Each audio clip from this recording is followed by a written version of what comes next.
So what's this lovely guy's name? So this is Mr. Muttley, Mr. Muttley. who came from Dogs Trust Salisbury when he was 5 months old. And he had 5 very calm years at home, enjoying being our family pet, and then he started to come to work with me after a few conversations with our head teacher and with other staff from the college and health and safety. Yeah. And he came in at a time when we really needed a positive distraction for our young people. Mm. We're going to get pause. Almost 3 years ago now, we had a group of girls who were being sexually exploited. So they were having a really, really tough time. They had a lot of trust issues, they had a lot of anger, they had a lot of anxiety. And to be honest, we needed a distraction. We really needed something which made them want to come into college and something which they could feel a sense of ownership for. And one of the main young people absolutely loved animals. So we brought Muttley in and introduced him to her. They got on famously and proceeded to be best friends for the year. He had the most walks he ever has had. When we first thought about having a distraction, a dog for the pre-16s, the principal did offer to take me to Dogs Trust to find a specific dog. My worry was how would my dog at home cope with another dog when he's used to being the only one. Yeah.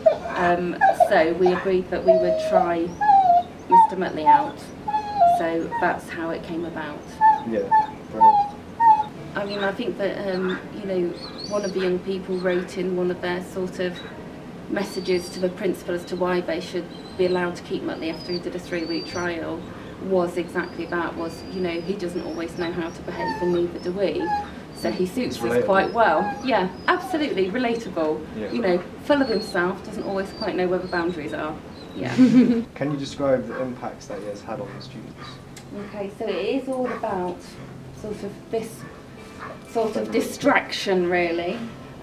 So the positive impact, when our young people have had bad experiences usually in education before, they might get stressed, frustrated because they can't achieve a lot in their lessons because they've got these big gaps in their learning. They use their red card, they come down to our office and they take the dog for a walk.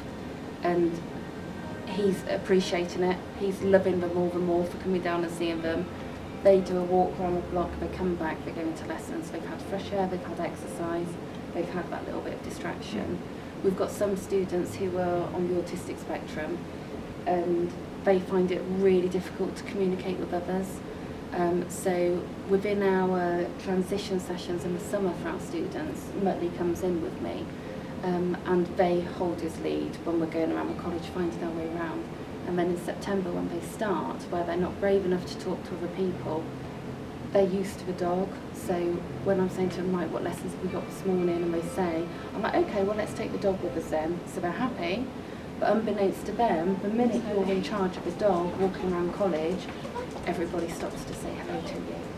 So we've got these young people who are on the autistic spectrum actually communicating with other students who they've not met before, really confidently because they're almost talking through the dog. And while it's not always ideal, but he's quite a bouncy dog walking through the corridors, it does break down barriers. People stop, they laugh, they get down on the floor with him. There's a lot of laughter created around him, and as I say, it breaks down barriers really.